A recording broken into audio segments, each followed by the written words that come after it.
ஆண்டவராகிய இயேசு கிறிஸ்துவின் இனிய நாமத்தில் உங்கள் அனைவருக்கும் வாழ்த்துதலையும் வணக்கத்தையும் தெரிவித்துக் கொள்கிறேன். இந்த நாளிலும் பரிசுத்த வேதாகம தேர்ந்துளிகள் என்ற பகுதியிலே நாம் சிந்திக்க இருக்கின்ற பகுதி, கடவுள் தமது பிள்ளைகளை எப்படி பாதுகாக்கிறார் என்று வேத புத்தகத்திலிருந்து ஒரு 5 வசனங்களை பார்க்கலாம். ஆண்டவர் நம்மை எப்படி பாதுகாக்கிறார்? முதலாவது, நம்மை சுற்றிலும் வேலி அடைத்து பாதுகாக்கிறார். யோபு 1:10. இரண்டாவது, கண்மலையாக, கோட்டையாக, கேடகமாக இருந்து பாதுகாக்கிறார். சங்கீதம் 18:2.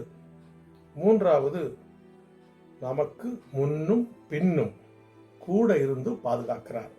ஏசாயா 52:12. நான்காவது, நம் வழிகளிலெல்லாம் காக்க தம்முடைய தூதர்களை அனுப்பி பாதுகாக்கிறார். சங்கீதம் 91:11.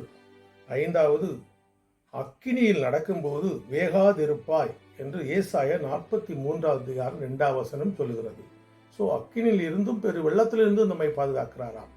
ஆகவே நம்மோடு இருந்து கூட இருந்து பாதுகாக்கின்ற கடவுளை நாம் மறவாதபடி, நம்மோடு சர்வ வல்லமை உள்ள கடவுள் கூட இருந்து பாதுகாக்கிறார் என்ற உணர்ச்சியோடு நாம் வாழ்வோம்.